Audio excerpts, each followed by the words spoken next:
Listen, there are plenty of women who have told a man he's acting like a little you know what, all right? Anything like that. Man up, you need to be a man, you acting like this. All these things call into question his manhood. All of these things can emasculate him in that moment and can cause him to feel, not even just cause him to feel, it shows a lack of respect, all right? Now, again, I understand that in some moments, he may literally need to step up as a man. He may need to grab his cojones, as some people would say, all right, and make some things happen. But as his woman, as the woman he has decided to share life with or to be in a relationship with, okay, he does not need you unless you guys have established that kind of relationship. But most men are not going to feel good about their woman coming at them like that, all right? What he needs from you in that moment is encouragement, loving encouragement, trusting in him, saying, I believe in you. You know what I'm saying? These types of things that inspire him and give him the fuel to quote unquote man up. Give him the fuel to step up in the way that you're looking for. But when you attack him, because those kinds of words are attacks on his manhood, it can create a lot of problems. Now, here's the other thing you have to understand. And it happens so often in so many relationships. So calling him a little B, right? Or telling me he needs to man up or any kind of insult in that way is essentially what I like to call chopping his balls off, all right? Just work with me here. And so when you chop the man's balls off, what happens is he now looks for other opportunities to reattach his balls, all right?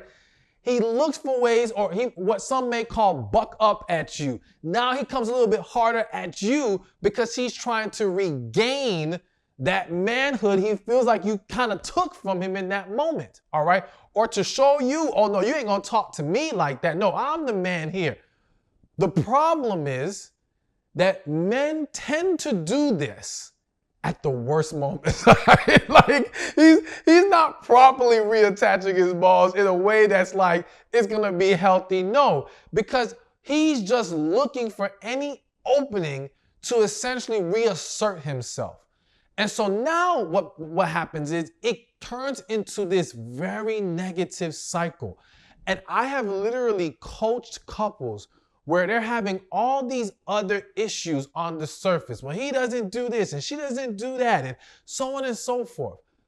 But at the very root of it all is she disrespecting him. When I say she disrespected him, I mean she showed a blatant lack of respect in a way that she came at him, that it started that whole process of you chop the ball, he's now trying to reattach them, and it becomes this toxic cycle that goes on forever. Now, some may say, well, if she attacked him, he did something first.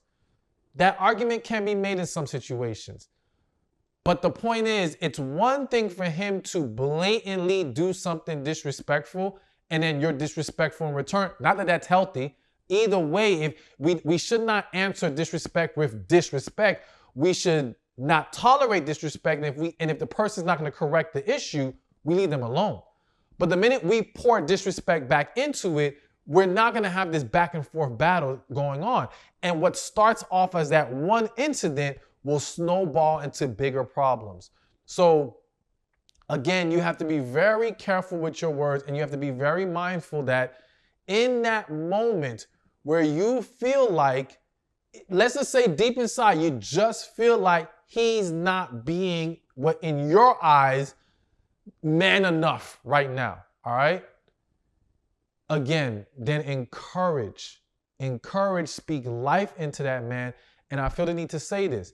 If you feel like encouraging and speaking life has not gotten you anywhere, then the question becomes, are you even with the right man?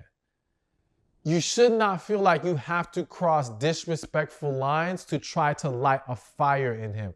Because even if it lights a fire in getting him to do whatever in that moment, you planted the seed of toxic energy, of disrespect, of all these other things that will now grow into bigger problems. So again, it can be tempting in those moments, or some moments you just lose sight of things. It gets the best of you and you say these disrespectful things. And if you ever have, because maybe some of you watching this have already done some of this, all right? You've already come out of your mouth with these words. Acknowledge it. Acknowledge that it was a problem. Acknowledge that it was wrong. Take accountability for it and work towards doing things better moving forward. All right, so now we're at number 5. And the 5th thing you should never say to a man is, my ex used to do that too. So this kind of goes with number 1 in the fact that men do not want to be compared. And it's one thing to say, be more like this person. That's already bad by itself. But to now, it essentially, you devalue his action by saying, oh, my ex used to do that. Like, I don't care. Like, I was going to say something else, but I don't care. Why would you do it? Like, why would you even bring that up and throw it in a man's face? And again, the same as the first point.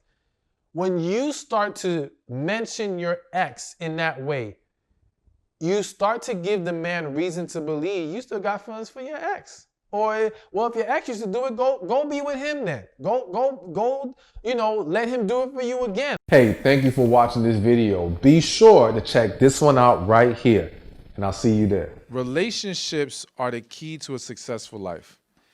But there's 5 areas that we have to be mindful of when it comes to relationships. There's relationship with God, relationship with ourselves, relationship with family and friends,